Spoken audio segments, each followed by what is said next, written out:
我身价近30亿，但却因为一场意外穿越到了80年代末，还成了一个整天喝酒赌博、虐待妻女的禽兽。陆枫，你别生气，家里就只有1把挂面和2个鸡蛋，鸡蛋都给你吃了，你别再打我了。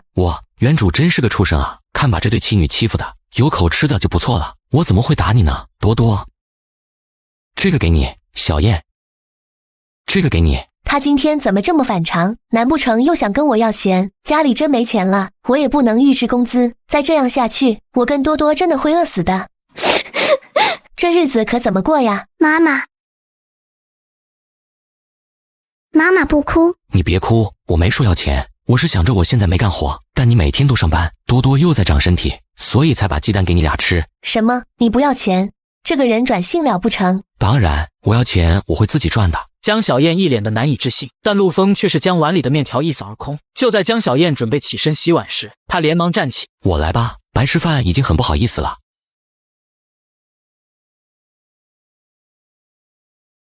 妈妈，他怎么了？可能良心发现了吧，希望他不是觊觎跟我结婚时给的900块钱彩礼。妈妈，那他是不是变好了呀？不用管他，一会儿跟妈妈去电子厂好不好？妈妈，我不想去，那里好吵，而且那个胖叔叔总是骂我。你乖一点，他骂你就不理他，咱是穷人，不能得罪人家。江小燕一阵心酸，她之所以能在电子厂上班，还是因为顶替别人的工作。每个月200块钱的工资，她只能得到50块钱。而厨房里的陆枫，此刻已经思考起怎么样才能穿越回原来的世界。20多亿的资产不是说放弃就能放弃的，我必须得想办法穿越回去，要不我再喝一顿酒。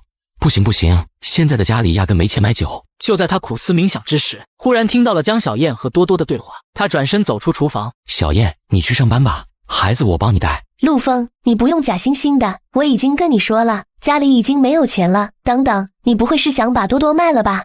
陆枫，我警告你，你要是敢打多多的主意，我就算是死也不会放过你。我真没有，我就是想着帮你带一下孩子。哼，鬼才信你！江小燕说完，转身进屋子去换厂服。多多则是看向了陆枫：“你是不是变好了呀？”“对啊。”“那你以后不会再打妈妈了吧？”“我再打我是狗。”“爸爸，只要你不打妈妈，我就叫你爸爸。”陆枫刚想说什么，这时江小燕从屋里走了出来，抱着多多就去了工厂。还从来没有人叫我叫过爸爸，这小丫头奶声奶气的，叫的还挺好听的。陆枫呢喃一句，开始思考穿越回去的办法，但试了一下午也没有什么效果。百无聊赖的他只能将家里都收拾一遍。晚上，江小燕抱着已经睡着的多多下班回来，见到干净整洁的屋子，江小燕一脸震惊：“这都是你收拾的？”“对啊，我下午在家也没事干，就收拾了一下。你买菜了呀？”“我跟电子厂的李姐借了8毛钱，买了点菜和肉，你帮我拿一下，我马上做饭。”“不用，你看着孩子，我去做吧。”“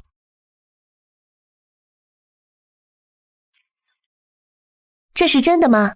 我不是在做梦吧？难道是老天爷觉得我太苦了，给我点甜头？”“谁家在吃肉啊？这也太香了！”“你管这么多干啥？吃饭吧。”“这楼道里就那么几家能吃得起肉，这又不过年过节的，难道是陆枫家？”“那个陆枫赌鬼一个，穷的连西北风都喝不起了，还吃肉？万一赢钱了呢？他老婆2个月前跟我借了1块2，就还了6毛，还有6毛泥。妈的，见了我都躲着走。不行，我得去看看。”“谁呀？”“李大方。”“这，他怎么上门来了？”“怎么了？2个月前家里实在揭不开锅了，我就跟李大方借了1块2，现在才还了他6毛，他肯定是来要钱的。”“家人们谁懂啊？我一个身价30亿的富豪突然穿到了80年代末，天上掉下个媳妇不说，还捎带个粉雕玉琢的小闺女。就在我们一家3口美美的吃晚餐时，门外却突然炸锅。好啊，你们借我钱不还，躲在这里吃肉，嘿，不要脸！”“李姐，我先还您3毛行吗？等发了工资，我肯定把剩下的还您。”“肉都吃上了还说没钱，剩下3毛呢，快点还我，不然别怪我骂的邻居都听见。”“李姐，你容我几天行吗？我给你跪下了，发了工资一定还你。”“都出来瞧瞧啊，江小燕欠钱不还，当老赖啦！”两人的动静引得邻居们纷纷打开门看热闹，一瞬间流言四起。真不要脸，见钱还有理了。嘿，你不知道，还有更不要脸的呢。有人看见他出去卖，在哪儿看见的？你甭管在哪儿，肯定是真的。他那个男人吃喝嫖赌占全了，钱哪来的？不就靠那张脸吗？不堪入耳的议论像刀子一样扎在江小燕心上，她猛地站起来，砰地关上门，扑到床上，抱着被子放声大哭。开门，躲里面当什么缩头乌龟？欠钱不还有理了。全楼谁不知道你是个破鞋？没钱就去卖啊！脸皮厚的赛城墙。开门！爸爸，我怕。别怕，有我在。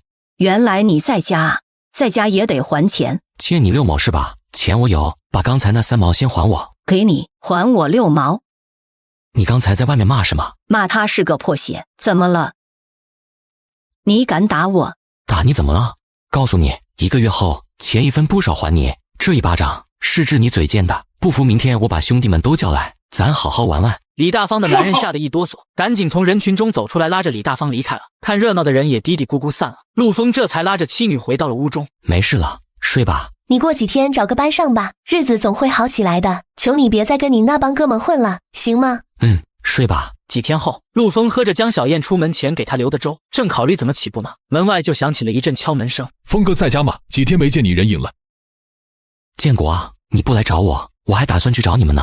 兄弟们人呢？都等你呢。走走走，好好喝一顿，晚上热闹热闹。小酒馆里，周建国、孙龙斌等5、6个混混心想冤大头又来结账了，开心的将陆枫迎到了座位上，几杯酒下肚，气氛热闹起来。建国，是兄弟不？瞧你这话，咱铁哥们有事儿说话，兄弟全给你摆平。好兄弟，你家郊区那几间空房借我用几天呗。行，是兄弟，借你。陆枫见桌上一片狼藉，知道他们把自己当冤大头看，借口上厕所溜出了门。周建国无奈只能自己结了账。你掉茅坑里了，一结账人就没影了，1块2。闹肚子不行啊，以前不都是我结？是兄弟不？1块2跟我算这么亲，算我看错你了。都是兄弟，小强，走走走，看录像去。斌子，听说你爸是村长，你们村果树多不？多，山上好大一片。你想吃啥果子？兄弟给你弄半麻袋。我要买很多，你回去跟你爸说说，啥果子都行，给我备点。免费场地有了，果子也能赊来做成罐头，但关键是要把从农村换来的粮食快速卖掉换钱。粮站站长是突破口，你们先去看录像，我和大头出去一趟，有点事。陆枫拉着大头先回了自己家，换上了结婚时的衣服，才拉着大头来到了粮食局。上班时间谁让你们打篮球的？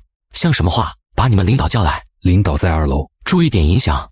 家人们谁懂啊？我一个身价30亿的富豪突然穿到了80年代末，想做生意却没本钱，只能装成城里来的有钱少爷，以求生意顺畅。没办法，出门在外，身份是自己给的。少爷，您请。王站长是吧？走，跟你谈点事儿。您2位是？我最近打算弄个厂子，会有一批粮食要出手，希望王站长你这儿能办得痛快点。好处嘛，少不了你的。我跟我家老爷子面前也能替你多美言几句。您家老爷子是？刚调过来不久，别问那妖戏，知道多了对你没好处。王站长虽然心里犯嘀咕，但看陆枫气势不像装的，和陆枫说了一些最近收粮的行情后，才塞了10块钱，恭敬地将陆枫送走。枫哥，王站长为啥对您那么客气啊？这你别管，你拿这10块钱去买几把锁回来。从今天开始，我要建立一个庞大的商业帝国。就在2人忙着换锁之时，周建国带人找了过来。大头，这是我家的房子，你凭什么换锁？峰哥让我换的，我劝你们还是对峰哥客气点，人家在粮食局都能横着走。大头将陆枫在粮食局的所作所为都讲了一遍后，周建国等人瞬间起了巴结陆枫的心思，纷纷对陆枫道歉。峰哥，昨天是兄弟不对，您大人大量。对，您永远是咱亲大哥，有啥事儿您吩咐。兄弟们，我老婆对你们意见很大，咱以后还是少联系吧。别啊，峰哥，是兄弟有眼无珠，以后您的事儿就是我的事儿，包我身上。行吧，最近我家老爷子嫌我瞎混，我得干点正事给他看，想弄个罐头厂，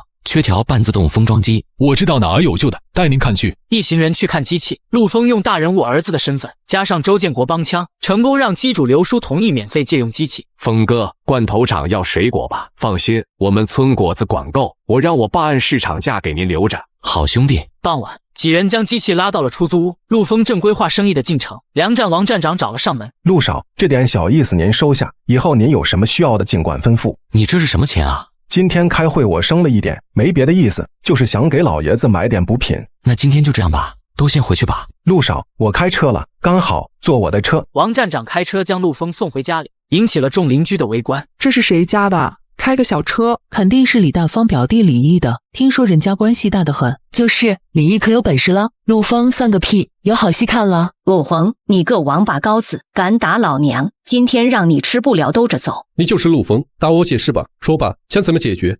让我姐扇你10个耳光，还是进去蹲着，或者按道上的办，废了你。听见没？怂了吧？还有你那个破鞋老婆。你再说一遍。说你老婆是破鞋，怎么了？走，敢当老子面打人，老子废了你！弄死他！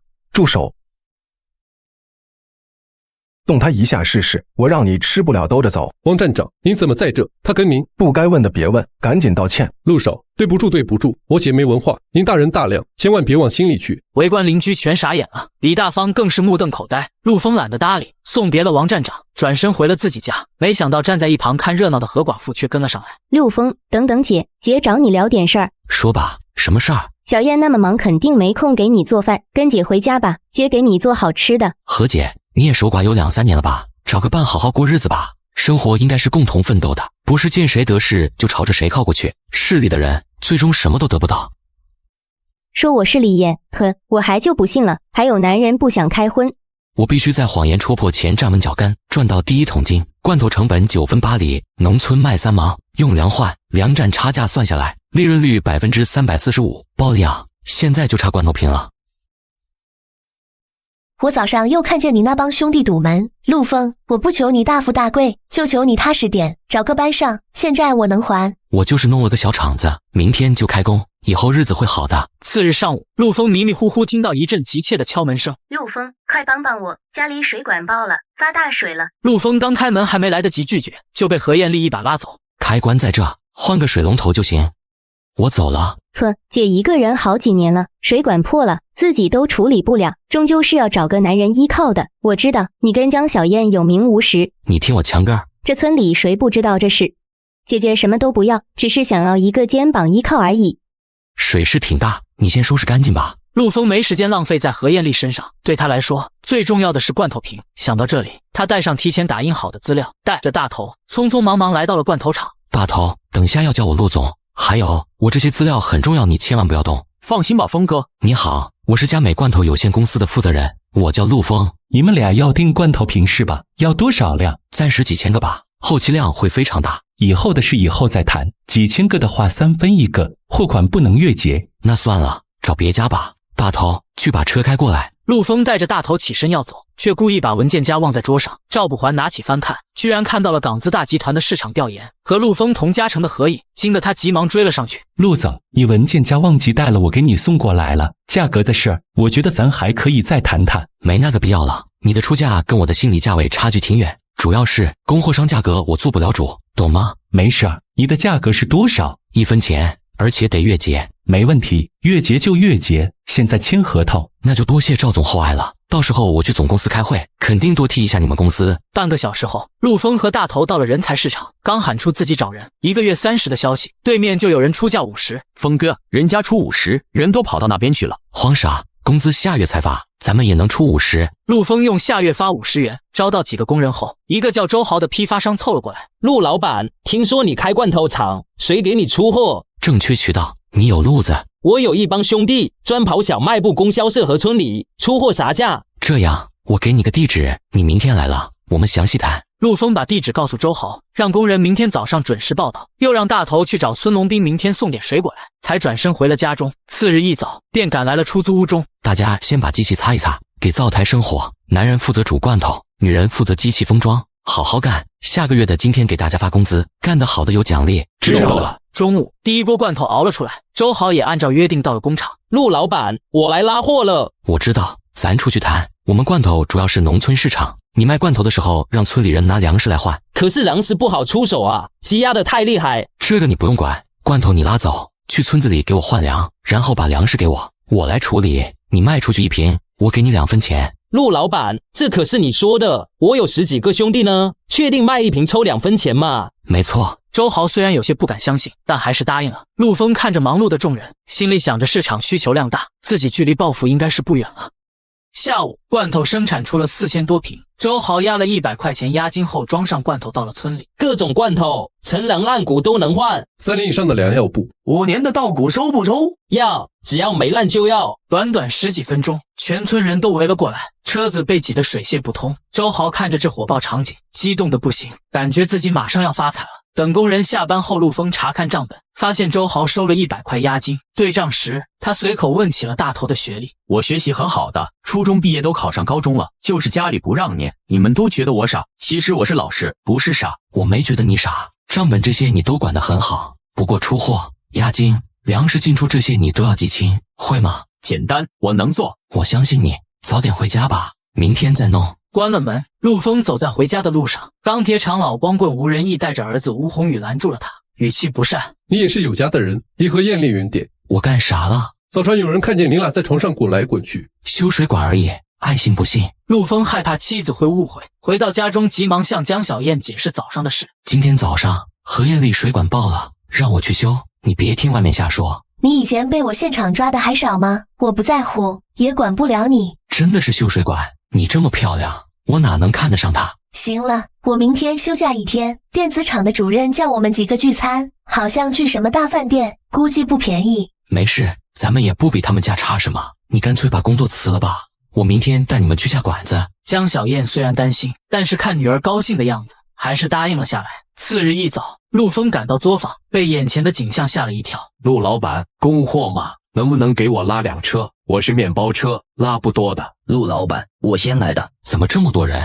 你昨天拉的罐头都卖完了？2个小时就卖光了，全变成粮食，都在车上。大家不要吵，我们今天会增加生产，大家可以收一些水果卖给我。大头，你先去找玻璃厂，再要2万个瓶子。这些供货商让他们交押金再拉货，名字都记清楚了，账不能乱。峰哥，知道了。忙完厂里的事，陆枫带着妻女到了天悦大酒店包厢中，众人围坐在桌上。江小燕原本还想和众人介绍一下陆枫，可没等她话说出口就被人打断。早知道这一家子来，我就不来了，一个小工罢了，你们叫他来干什么？还把他家这男人和拖油瓶带来，简直掉档次。这就是江小燕男人啊，不是说全靠老婆养着吗？也好意思来蹭饭。各位老总们，有什么话不能直说，偷偷聊啥呢？就是聊点商界的事儿，不知道陆总在哪儿发财啊？没发什么财，也就是随便弄了个厂子干着，刚起步而已。就你还开厂子？照你这么说，给狗丢个包子，他都能开厂子了。你别以为我不知道你刚刚在捣鼓什么，给我道歉，把刚才的话收回去。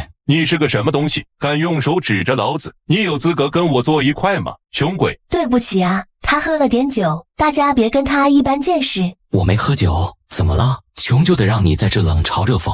你挺横啊，我叫你陆总，够尊敬你了吧？你说你开厂子，多大的公司啊？给我们讲一讲呗。要不我们走吧，他们纯属要把你架在火上烤啊。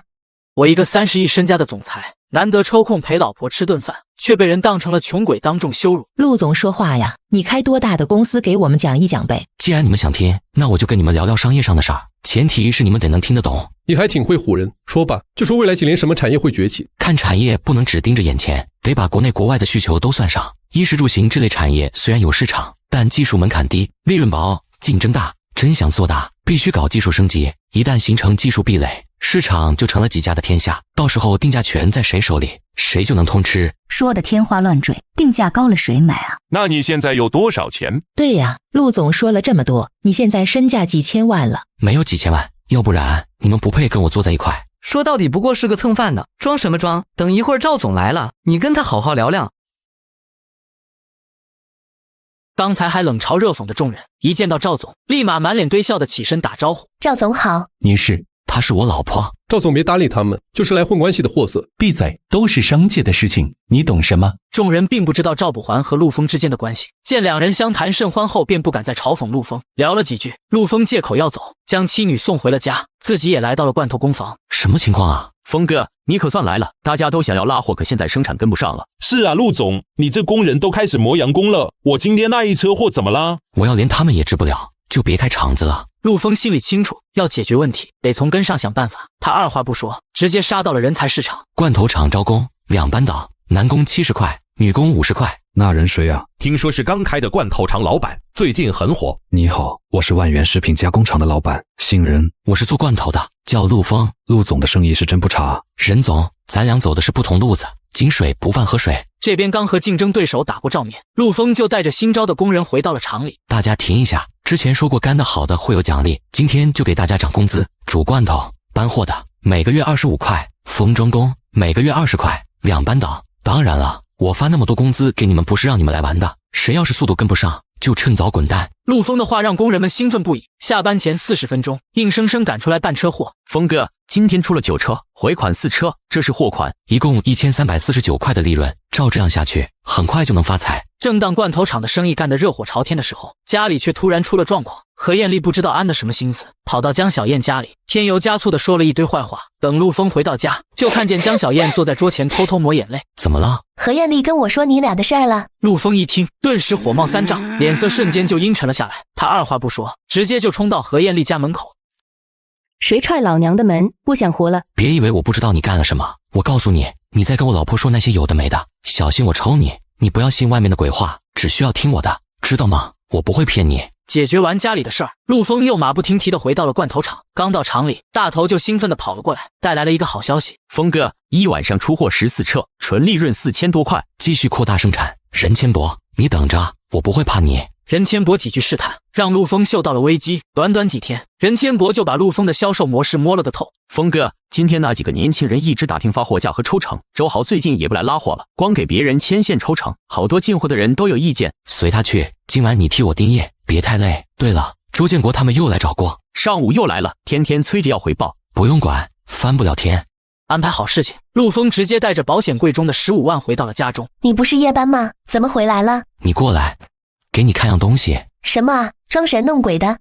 这么多钱？不多啊，15万。15万还不多？不对，你哪儿来这么多钱？抢银行了吗？我赚的，不是跟你说开了个厂子吗？我答应过你要让你过上好日子的，明天带你和多多去消费。次日一早，陆枫带着妻女来到了福茂大厦。江小燕转了一圈，每一件都喜欢，可是看到价格后，又急忙拉着陆枫走了，惹得导购一阵讥笑。要不我们去门口地摊买吧，这里一条裙子17块，我在外面2块钱就能买到。没事，喜欢就买，咱不差那点钱。多多坐在一旁的长凳上吃着零食，乖乖的等着爸妈挑衣服。突然，不知道从哪里冲出来一个小男孩，一把抢走了多多的零食。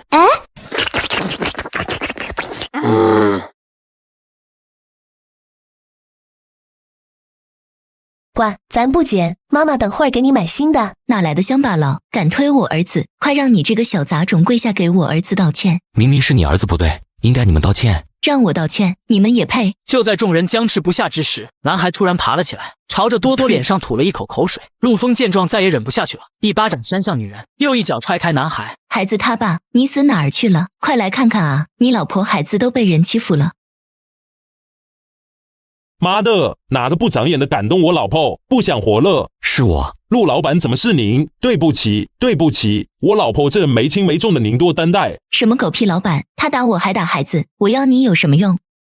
你给我闭嘴！他是罐头作坊的陆老板。原来是陆总，对不起，是我做错了。就是你做错了，不过我懒得和你计较，散了吧。周豪连忙点头哈腰说了几句客气话，才拉着老婆孩子离开。陆枫叹了口气，说出了心中的想法。小燕，人靠衣装，佛靠金装，你今天要是穿的体面，对方肯定不敢乱来。可那不是要花很多钱吗？日子过好就行，其他的不重要。什么不重要？周豪才赚几个钱，你看他老婆穿金戴银的，嚣张的很。从今天起，你也要好好打扮，不要心疼钱，知道了吗？那好吧。陆枫将东西和妻女送回了家后，才来到了罐头工坊。不想人刚到，任千博就找上了门。不知任总有什么指教？指教不敢当，我只是想出50万买你80%的股份，怎么样？可以啊，不用50万，给我20万，我现在就转给你。先打个白条，周转开就给。那还是算了吧，小本买卖不劳您费心。任千博没办法空手套白狼，心中气愤不已，辗转找到了周建国和孙龙斌，教唆他们帮忙调查陆枫的底细。请问陆枫住这儿吧？我们想问问他家里是干啥的？还能干嘛？种地的呗。你确定吗？当然确定，我见过他爸妈，就是村里人。宰了老板，他骗你了。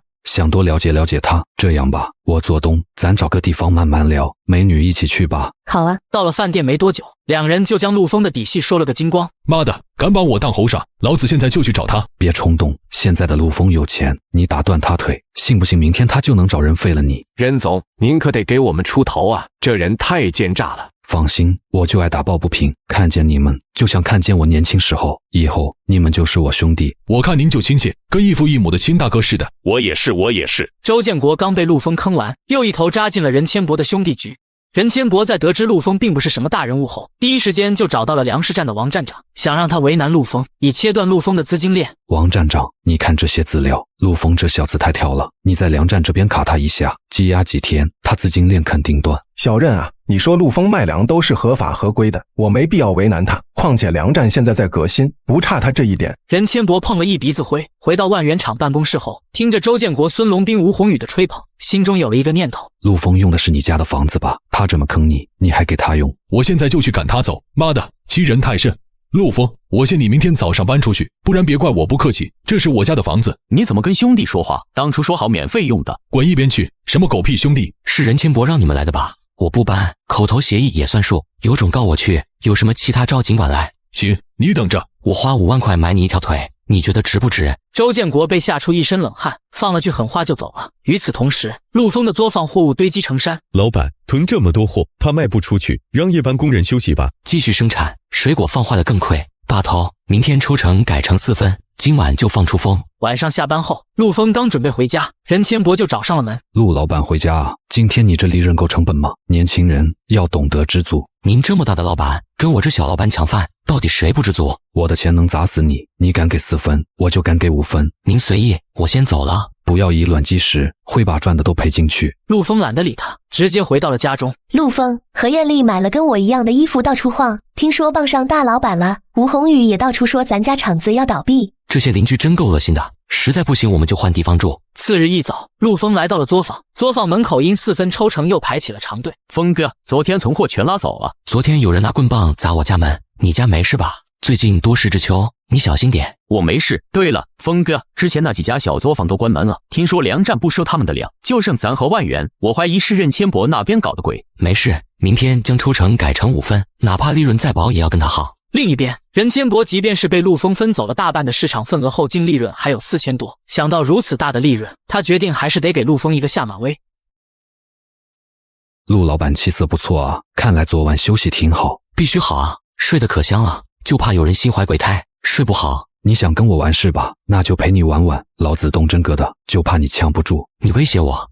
是不是威胁？到时候就知道了。去万源拉这种罐头，抽成5分，我出6分。陆老板能给6分，好爽。任千博奸计得逞，笑眯眯的离开了。而陆丰手里的资金已经逼近25万，就算是接下来1分钱都不赚，陪任千博玩也无所谓了。傍晚，陆丰买了菜，刚回到家中，外面就传来了一阵砸门音。峰哥，不好了，有人把咱的作坊砸了，还要打人。谁干的？不知道，说是道上的还要收费。没等我说话，他们就把作坊子砸了，还打人。小燕，你在家把门锁好，谁敲门都别开，我去作坊看看。他们人呢？他们把店闸砸坏就跑了，根本找不到人。你们没人受伤吧？没有。那就好，大家把门窗钉好，把店接好，收拾收拾回家吧。今天晚上算工资。那明天还上工吗？封装机坏了，这小作坊应该是开不下去了。如果大家还想继续跟着我干，就回去等1个礼拜，等我的工厂建好了，我再邀请你们。想要工资的，明天早上来找我拿。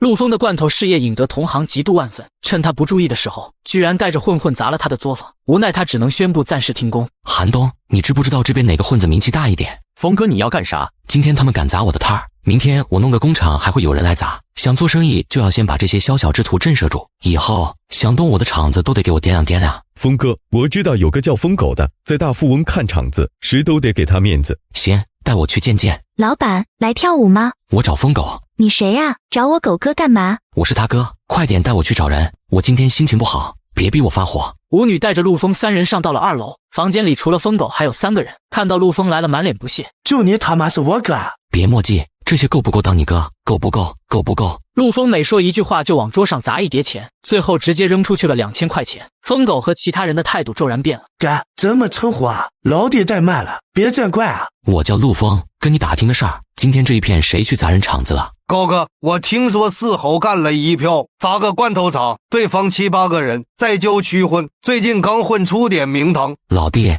这人都欺负到哥哥头上了，你看得下去吗？我这人对兄弟很仗义的，你不亏待我，我绝对不亏待你，明白吗？操，连我峰哥都敢惹，这帮杂碎不生活了，必须给峰哥出口气，长长记性，现在就走。疯狗带着10几号人直奔郊区而去，战斗是一边倒的状态。不到10分钟，四侯已经躺在了地上。峰哥，就是他，你别打我，是一个叫吴宏宇的给我50块钱去砸你的罐头作坊的。陆丰原以为是任千博，没想到他还戴上了白手套。我错了，您就原谅我吧，真的知道错了。我知道你年轻嘛，不懂事儿，更何况对我下狠手的人是谁我知道，就算没你，他也要找5侯6竹的。您说的太对了，别人以后给多少钱，我都不敢动您的场子。给我把腿打断！疯狗愣了一下，杀猪般的惨叫声响彻夜空。陆枫从包里拿出2000块放在了疯狗手上。多谢狗哥了。您客气，以后有什么用得到的地方，疯哥尽管开口。另一边，江小燕终于听到了开门声。你吓死我了，出去连个音讯都没了。作坊让人砸了，我把主谋腿打断了。你把人腿打断了？不给他长点记性，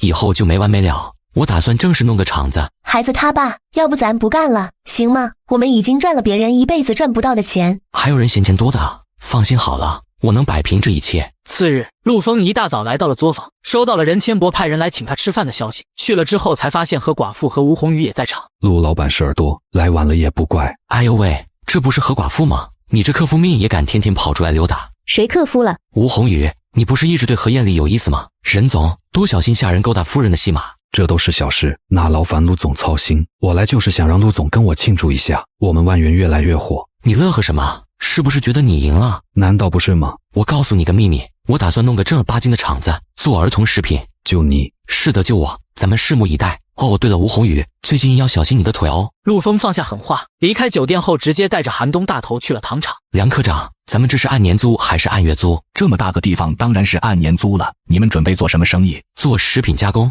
儿童食品、罐头这一类的。罐头加工？那你认识任千博吗？您也认识吗？您跟他什么关系？当然认识了，我们俩20年前是在一个科的。他当时人很机灵，已经订婚了，但是见到主任闺女后，立刻跟原配妻子退婚入赘了主任家，嫁过去没多久就不干了，创造了现在的万源食品。人家现在生意大得很，你们这些年轻人最好还是不要跟他硬碰硬，讨不到什么好处的。没想到任千博还是个上门女婿，现在跟何艳丽不清不楚的，估计是老丈人不行了，要不然借他几个胆子也不敢。哎，我这个人一说就说多，这个厂子就这么个情况，你们自己看吧。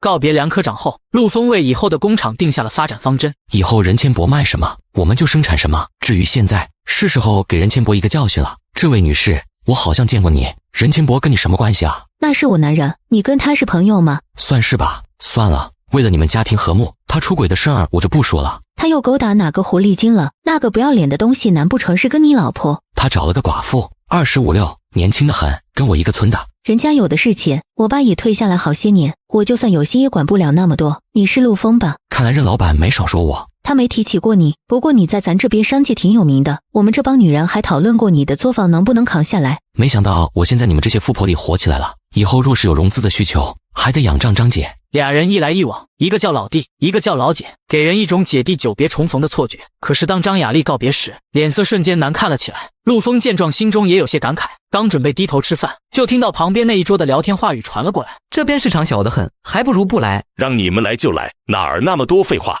总是要去电视台打广告的，全国都要有经销点，明白吗？这个叫分销制度。怎么感觉这些人是娃哈哈的？我记得上一世娃哈哈的爆红，是一个叫高志伟的神人干的。你们是娃哈哈的？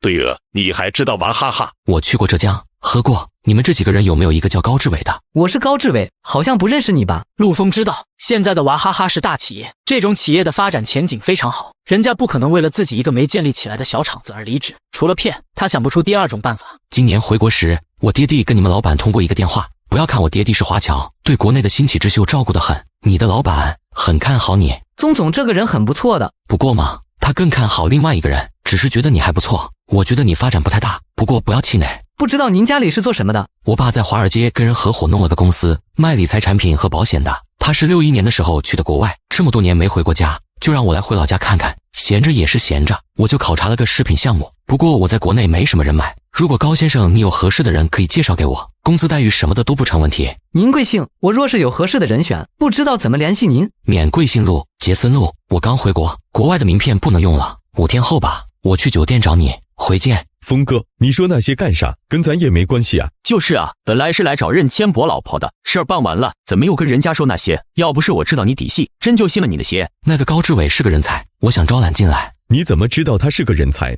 我的直觉告诉我他是个人才，总不能说自己不仅知道高志伟是人才，还知道未来娃哈哈会发展的非常厉害。晚上9点半，市区边缘的一处小别墅，争吵声夹杂着打杂声不断传来。老子找哪个女人跟你有关系吗？各过各的，不行就滚蛋。现在让我滚蛋，你翅膀硬了是吧？要不是我爹，你能有今天？你就是个上门女婿而已。去你妈的！尖叫、谩骂、哭泣、嘶吼宣告了今夜注定是个不眠夜。而另一边，高志伟同样无法入眠，脑子里只剩下一句话在回荡：你的老板说你并不是最优秀的。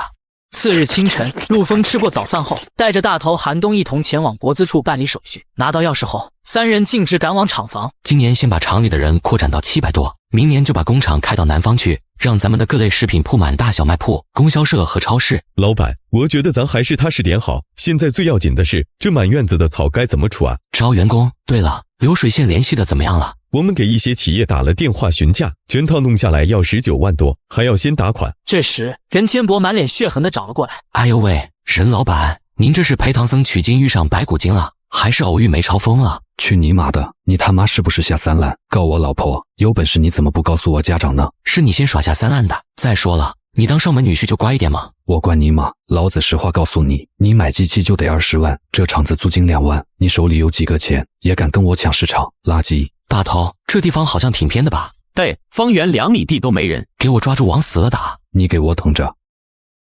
好了，别管他了。大头，你跟我去打款，韩东负责联系供货商，接着弄产品。陆枫回家取了19万后，直奔银行，将钱打给了流水线生产商。出来后，语重心长地拍了拍大头的肩膀：“大头，你最近在厂里感觉怎么样？”峰哥，你有啥事就直说吧。我想了想，还是觉得这个厂子应该有你一份。我打算以1块钱的价格转让给你5%的原始股。峰哥，太多了吧？我可以出钱入股的，回去跟我爸说，正好厂子也缺钱。不用，就1块钱。峰哥信得过你，到时候你管财务。还有，这几天没事就去工商局注册一下公司，你当法人。什么是法人？就是企业法人那一栏，写你的名字，记得带身份证去啊。好，那我先走了。陆枫倒不是想坑大头，只是想着万一以后出什么事了，只要他不进去，就还有可操作的空间。晚上9点半，陆枫回到家中，就看到江小燕抱着皮包嚎啕大哭。怎么了？爸爸，钱被偷了。没丢啊，我拿走了。你拿钱干啥去了？20万啊？办厂子啊，买了流水线。好不容易赚的钱，这段时间你起早贪黑的，万一赔了呢？这些钱存银行吃利息，都够咱俩活到80岁了。是我的错，应该跟你说的。你也是这个家的一半，不是说好了搬家吗？咱们明天就搬，别生气了好不好？次日一早，陆枫先是带着江小燕和多多搬了家，这才带着大头来到了和高志伟约定好的地方，敲响了房门。谁呀？我，杰森路。前几天我跟你说，让你帮我推荐个人物，不知道有没有人选，能开一下门吗？好的，进来坐吧。只有你一个人啊？你推荐的人不在这吗？陆先生，我想跟您毛遂自荐，对于食品方面我很有经验的，我也想自己操刀做一个品牌出来。你是我爸朋友的员工，这恐怕不太好吧？没事儿，我已经离职了，现在不属于任何一家公司。这可是你求着我收留你的，我可没骗你。行吧，那就你来当总经理吧。我的厂子比较大，虽然筹建一段时间了，不过还得几天，你就先在这住几天吧。高志伟觉得陆枫说的比较大的意思，应该是3000人以上的大厂子。想到自己能操刀一家3000人的大型工厂，心里说不出的舒爽。没事儿，不着急。工资的话，我肯定不会亏待你的。先不说，饭点了，下楼吃饭去。陆枫站起身就往外走，高志伟急忙跟上，脸上的喜悦之情根本无法隐藏。只有大头看着他冷笑，又一个上当受骗的傻子。吃饭期间，陆枫的高谈阔论让高志伟彻底放下了傲气，心中想要干一番大事业的念头愈发坚定。接下来几天，佳美食品正式运行。另一边，任千博从民政局走了出来。从今天开始，我再也不用背负上门女婿这4个字了。任总，佳美食品今天成立了。挺快啊，他还剩下多少钱？全是欠的吧？谁知道呢？不过看样子也不行，就是弄得声势大。听说本地的电视台还要采访，先让他得意几天。您好，我是本地报纸的，想采访您一下，不知道现在有空吗？可以啊，你有什么想问的就问吧。上午我采访了万源食品的老板任先生，他说几个月前您还是一穷二白的。任总忙着离婚，还有空接受采访，不容易啊。据任先生透露，您之所以能够这么快速的崛起，是因为手段比较肮脏。对这一点您有什么想说的吗？肮不肮脏我不知道，我只知道我机器被人砸了，罐头工厂就剩下了他一家了。外界传言您进入儿童食品领域就是针对任千博，有什么回应吗？我跟任总可是好朋友，你别挑事儿。不过你总说任千博，那我也祝福他离婚快乐吧。傍晚6点钟，第一批零食下线了。好吃，我记得万源的小馒头就是5毛钱一大包，咱也按照他这样包装吧，利润点他都算好了，咱直接照抄就行。人家经营多久了，你跟人家硬碰硬，纯粹找死。算了，等明天高总经理来了，咱再聊这个话题。你说高志伟啊，你可是骗得人家把工作都辞了，你就不怕他来了把厂子烧了？什么叫骗啊？让他辞职是为了让他接受一份更好的工作。另一边，高志伟等的都怀疑陆丰是不是回美国了。结果第二天吃早餐时就看到了报纸上陆丰的照片。零食行业风云骤起，屠龙少年已经亮出宝刀，农民企业家神秘三角恋。大爷，我问一下，这上面写的是真的吗？真的，那个任千博老婆张雅丽给陆丰当奶妈，后来陆丰爱上张雅丽，被任千博横刀夺爱，现在他要亲手干掉任千博，夺回自己的真爱，这是在比雷雨还乱。高志伟发现自己被骗，急忙给娃哈哈办公室打了电话，想要重新回去上班，却遭到了对方的无情拒绝。陆丰，老子跟你没仇没怨的，你他妈居然骗我！对于高志伟的愤怒，陆丰全然不知。吃过早餐后，直接来到了高志伟所在的宾馆。这几天有点忙，差点把你忘了，实在不好意思。我从一家小作坊员工混到今天的市场经理，眼看着就要当上娃哈哈总经理了，就因为你老子2年的努力全白费了，你这个无赖！你不就是嫌我厂子小吗？2个亿，给我1年时间我就能做到。就你？对，就我。不信咱打个赌。赌什么？1年后佳美没有2个亿，不管她值多少钱，我把她送给你。如果她值2个亿，你得给我安安稳稳的守着她10年。行，赌了，反正我的前途是毁了，不如你跟我说一下厂里的情况吧。陆丰把人员、产品、市场、资金等情况全盘托出。高志伟看着大头脸色越来越黑。你看我干啥？你管财务的对吧？厂子现在账上有多少钱？有47265块4毛3。开辟市场打广告是要花钱的。再说了，员工工资呢？员工发工资还有26天呢，不着急。真他妈是个人才。原材料呢？全是拖欠，能欠就欠，不给欠的就让峰哥去骗。一家厂子要啥没啥，外敌强横，内部全是傻子。失敬，我还是回去吧。别走啊，你信我，不出2个月啥都有了，钱花得来。我没记错的话，本地有一家零食企业，还跟你不对付。不足为惧，也就值个几百万，小企业而已。你待2个月吗？我要是破产了，先给你发工资，买火车票。行，这么多天都等了，我不介意多等2天，看看你是怎么破产的。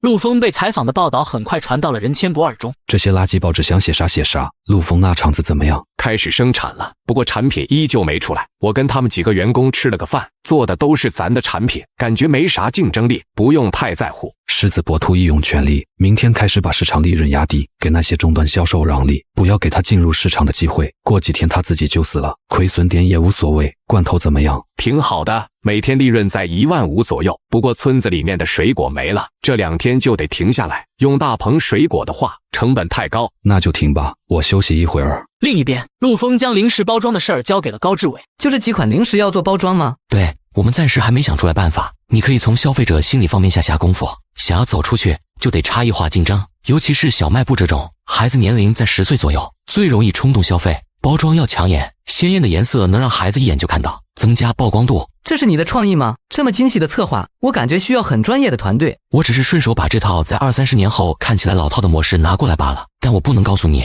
你还是有点本事的，不过产品营销好，不代表你可以进入市场，只要对手让点力，你连小卖部门都进不去。不过我忘了，你不要脸。那多谢你夸奖了，产品包装设计的事儿我先自己来吧，等弄好了明天正式生产。你还会包装设计？你啥学历啊？小学吧。高志伟虽然刚开始有些看不上陆丰，可现在听了他这番话之后，心里倒是有了些许希望。傍晚7点钟，陆丰把手稿交给大头去生产，电话突然响了起来。喂，谁啊？你是陆丰吗？我是丰隆集团总经理陈满仓，这几天没少听你的事儿，等会儿吃个饭，在野钢集团小食堂，你来就行。喂，听到没有？听到了。听到你回个话，什么毛病？陈满仓很不耐烦地挂断了电话。陆丰想了半天才想起来对方是个国企老总，现在国企都在改革，他还真不敢和对方硬碰硬。吩咐了大头看好工厂后，就带着高志伟去了野钢集团小食堂。陆丰，是我叫你来的，我给你介绍一下吧。这位是丰隆集团总经理陈总，这位是本地农业银行的马行长，我是这家野钢集团的总经理，姓黄。你就是佳美食品的那个陆丰是吧？空手套白狼有点意思，任总你得多小心啊！我觉得你不行。陈总说不行，那我就不行。你看你混了这么多年，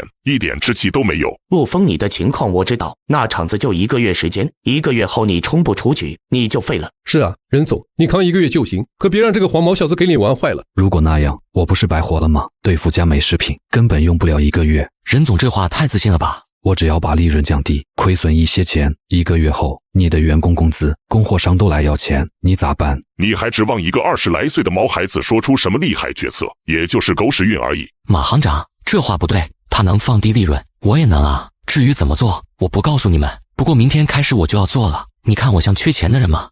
现在这个时代，遍地是钱，真的不缺钱。马行长，我这人最敬佩的就是行长，我敬您一个。先说好，敬酒归敬酒，我可不能给你贷款。这叫什么话？你现在给我找一个照相机来。要照相机干啥？别管那么多，快去。今天坐在这，我也说句实话，陆枫，你那个肠子，神仙来了也救不了。我觉得陆枫这个年轻人还是有点头脑的。我这人一向对年轻人比较宽厚，今天这个局也是我窜的。这样吧，野刚这里给你留条后路，长期工不可能，合同工还是没问题的。还不谢谢黄总，你知道多少人抢这份合同工吗？也就是黄总觉得你是个人才。多谢黄总了，好意我心领，不过用不到。正好我今天带了相机，我想跟各位合影一张，挂在家里，放在办公桌旁，激励自己。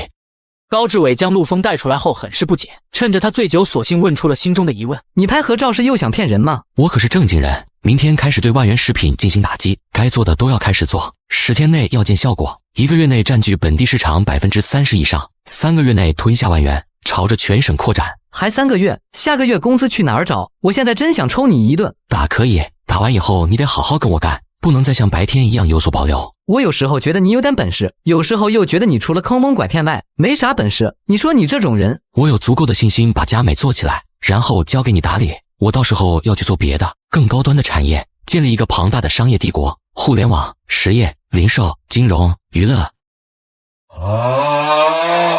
喝的都开始说胡话了。次日一早，饭局上的事儿已经传遍了本地商界，大家都等着看戏。与此同时，陆枫也到了场子里，看看我这牌子设计的怎么样？佳美为儿童健康而生，本产品荣获国际安全认证，国家儿童食品5A 级产品，这不就是骗人吗？这叫营销，不懂就不要说话。我早上去几个小卖部溜达一圈，万元的产品都摆在前面了，还有批发市场也在发力，你就算挤进去，也是头破血流。那也要挤一挤。走，高总，跑市场去。陆枫先到了市一中对面的小卖部，现在学生上课了，没啥人。老板坐在那看报纸，头条赫然是陆枫。老板，你好，你好。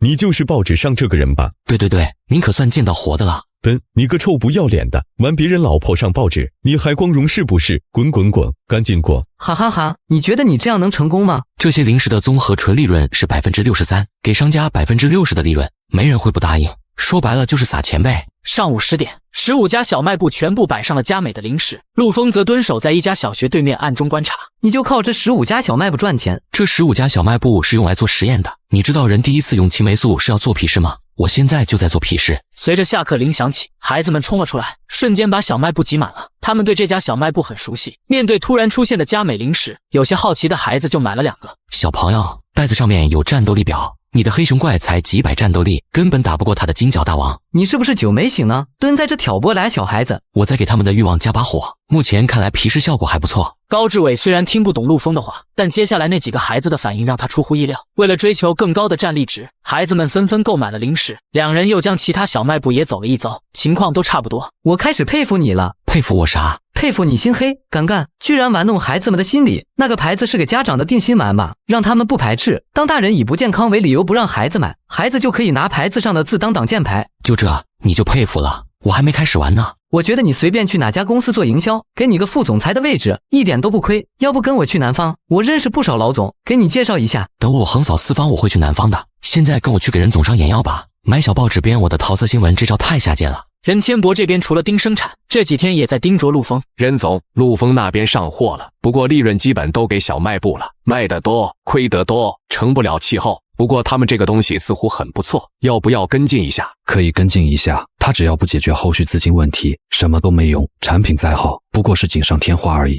任总，如果产品卖火了，会不会有人投资啊？我总觉得黄总很看好他。如果有人给他150万，让他持续把利润给终端商，那我是扛不住。黄总有150万吗？马行长敢放这么多钱？如果这么多人帮他，我也别混了。另一边，黄总手里拿着一份简单的报告，看完后有些吃惊。不过是孩子的小零食，陆枫竟然玩出这么多花样，人才啊！可惜别说人才，就是天才没有资金也扛不住，破产也好。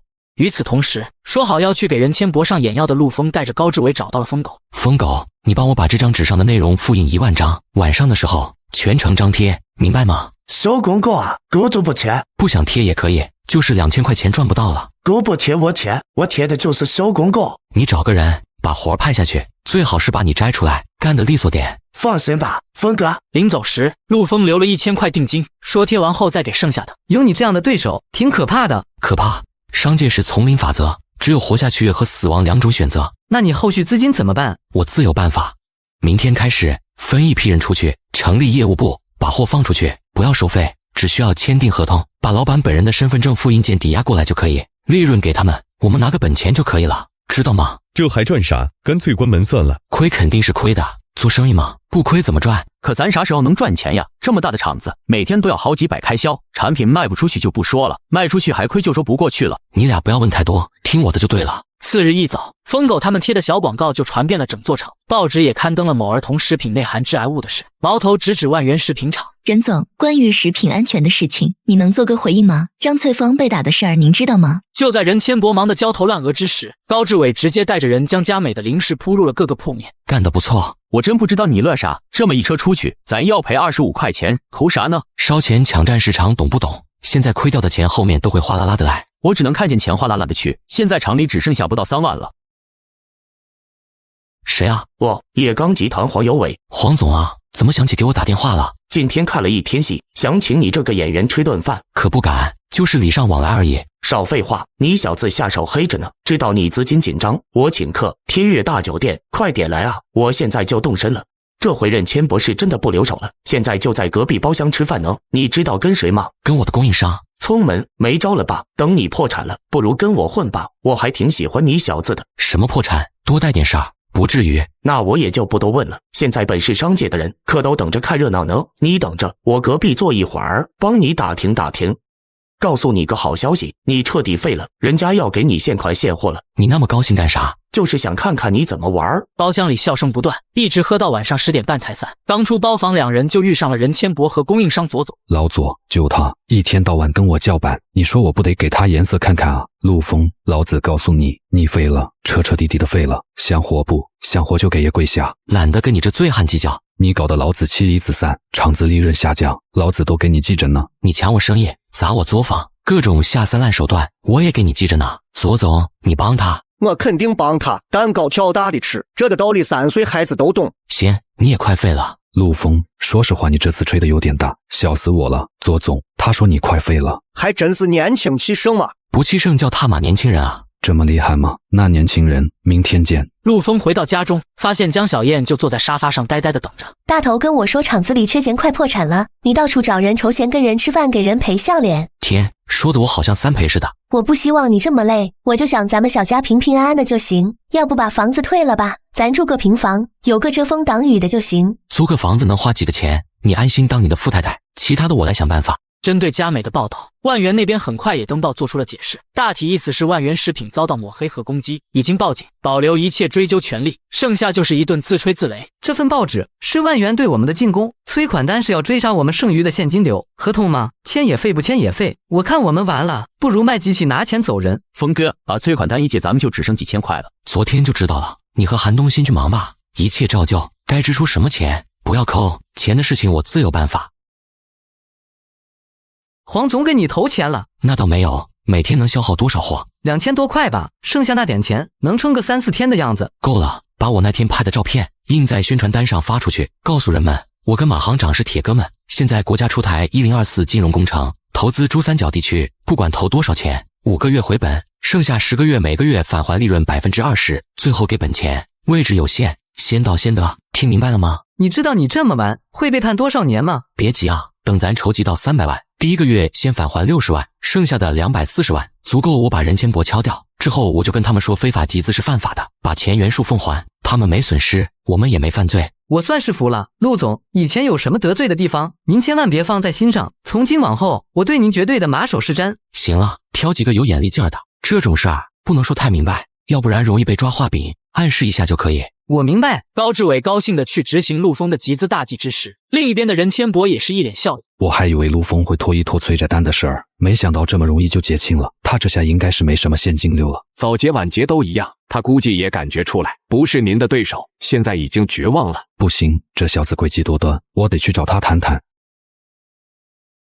任总啊，来我这里有何贵干？怎么了这是？人们都说男人的成长是从借钱开始的，我现在深有体会。任总啊，昨晚兄弟狂妄让你见笑了，多大点事儿啊？你还年轻，扛过去就是奇迹。以前我觉得自己厉害，谁都不放在眼里，现在才发现我就是个废物，厂子就剩几千块钱，马上就要倒闭了。这段时间是我对不起任总。没事儿，你还年轻，在奋斗吗？任哥，我想把零售市场的利润收回一点，仓库里还有点货，卖完就解散了，我也能少亏点，你能帮帮我不？可以。谢谢哥，你真好。任千博离开后，按照陆峰所想，决定收回零售市场利润。我忽然觉得诈骗是个很不错的活儿，乡镇上那些人好忽悠的很，就靠这一张照片和一张嘴就骗了4万。不过明天他帮人要来厂子参观，不放心也正常的。最近万源那边会把零售市场利润回笼一些，我们必须尽快吸纳资金，结结实实干一架。为啥啊？这种时候他收手，你又骗人家了。什么叫骗？那叫战略忽悠，懂不？不会说话就别说话。是，这些钱放哪儿啊？峰哥，开门呀！不太方便，你下班吧。我看到高总进去了，你俩在里面干啥呢？没干啥，就是不方便嘛。哎呀，不方便懂不？你早点下班啊。怎么不让他进来？你傻？这些钱不能入账，得单独在我这列个账本。你觉得多久能上100万？可能2、3天吧，主要是把明天工作做好。先下班，我把钱锁在箱子里。傍晚，陆峰刚回到家，多多就哭着扑了上来。爸爸妈妈不给我看动画片，还打我。你打孩子干啥？他实在是太不听话了，不让看动画片就躺地上满地打滚。我这不是为了省点电费吗？我连点电费都赚不出来吗？用得着你这么省？况且黄总都给我投了100万，情况已经缓解了。非亲非故的人家为什么给你投资啊？他是不是相中你做女婿了？胡说八道什么呢？是我给了他80%的股份。你的厂子干脆倒闭了算了，省得被人惦记。陆峰没想到特地编出来安慰人的借口，却引得江小燕嫉妒不已，哄了一晚上才将人哄好。次日一早，他特地换上了豪华装扮来到工厂，刚好高志伟已经带着参观的人到了。该我上场表演了，大家抓紧往这边走，我们的高级副总裁时间很紧张，一会儿他要飞纽约跟巴菲特共进午餐。很高兴能见到各位，我时间紧张，就不废话了。我们1024金融工程之所以能返利这么多，是因为这是用来给南方城市招募资金的国家项目，银行出大头吃肉，我们自然也可以跟着喝点汤。至于我为什么愿意把汤分给大家，是因为从小我父亲就告诉我不要忘本，我的灵魂扎根在这，就要为这里的人民做点什么。陆峰说着话渐渐哽咽了起来，讲了很多他爸当年创业的艰辛，以及在外面被人欺负的事情，讲的不少人边掏钱边抹眼泪后，才转身回了办公室。搞定了，筹了6万7，这么多，这就10万了。这些人回去1传10，10传100，咱们真的要来钱了。你确定烧掉几10万，你能把任千博砸死？我确定。万源食品给零售商的利润已经收拢了，趁这个机会得快点铺货。秦，我这就去。外人不知道陆峰的操作，都以为佳美食品倒闭是迟早的事。任千博当然也放松了警惕，过了好几天才察觉了一丝不对劲。佳美还没倒闭，这么重要的事情为什么现在才说？任总，你消消气，他们出货量很少的，每天从左总那边进货2000块，成不了气候。不行，我得打个电话问问。这里一共167万多，今天还有人想投进来。够了，别再接受投资了。下个月1号给他们发钱，记得保存好收据，这些钱咱用完全得还回去。喂，陆老板，你不是说准备卖掉机器给工人发工资吗？怎么还在生产？兄弟不过是想再挣扎一下罢了。你每天赔钱，你挣扎个什么劲儿啊？你别给我耍心眼，小心我。左总，我有个100多万的生意想跟你谈，天悦大酒店，晚上见。你说有100万的大买卖，你哪来的钱？非法集资，这个是犯法的。我知道，所以我才来找你，我就直说了，我要你在原材料上优先供应我。你是想铺货占市场吧？客人总是我兄弟，你这样我不好做呀。这样，我加5万块，兄弟这个身份我买了。行，我明天就去找你签约。就这还兄弟，他今天能为你捅任千博一刀，明天就能帮别人弄你。你觉得我会给他那个机会吗？自有供应链才是王道。韩东，从今天开始你狠狠抓生产，把效率给我提上去。生产间内，工人必须按时倒班，禁止抽烟。谁要是不听，就让他结工资走人。管不了，我就让你走人。陆总您放心，肯定能管。高志伟，商品我可以零利润提供给你，销售的事你想办法。如果仓管管主任跟我说货堆满了，你也给我滚蛋。我知道。大头，把工资都发掉，账都理清楚。一会儿我给你拿10万块入账，进货款暂时我这管。知道了，峰哥。最后我再说几句，虽然我平日里没摆过老板的架子，但这段时间你们谁要掉链子，别怪我跟你们不客气。散会。短短几天时间，佳美的商品已经抢占了市场。你说陆峰挣这么多货，他亏得起吗？市场一旦被占据，想抢回来很难。他愿意砸钱，咱就只能跟着烧钱。有病，拿着钱送人，把我们的利润也降到10%，钱不够就把我房子抵押出去，我就不信了。任千博这次是输定了。为什么这么说？据我所知，任总手里还有资金，还在不断的投入呢。任千博不是在跟陆峰比烧钱，而是在跟全国人民比烧钱，除了输，没有第二个选择。又过了半个月，陆峰集资来的100多万烧的只剩下不到40万，再有19天又该返利了。任千博，你还扛得住吗？我把车房都卖了，1个月烧了126万，陆峰到底哪儿来这么多钱？陆总，咱们现在市场占有率有70%了，用户粘度也不错，应该是时候回笼一点资金了。和万元比呢？他们贴钱都没人要的，万元的市场已经被打垮了。行，从明天开始，利润点上调10%，过年之前，我要你把半个省的市场都拿下来。小问题。盈利了，我们今天整整赚了4800块。好了，刚开始而已，厂子离满员还差得远呢。又过了几日，万元食品彻底倒闭，陆峰第一时间安排将利润点恢复。是不是太快了？万元刚宣布停产，咱就把利润提这么高，慢慢来嘛。慢不了，咱们这个月烧掉82万，只剩下20天了，每天得赚4万块才能填上。行吧，我去安排。黄总，我是陆峰，想跟您了解点事儿。你说，我想知道任千博那个厂子卖不？我最近生产力不行，急需扩建。这个我还真不清楚，他欠了不少债跑了。还有个事儿，我想买车，不知道你有没有认识的人？这个简单，我知道个车贩子，你记一下地址。挂了电话，陆峰去了黄总所说的地址。你买车啊？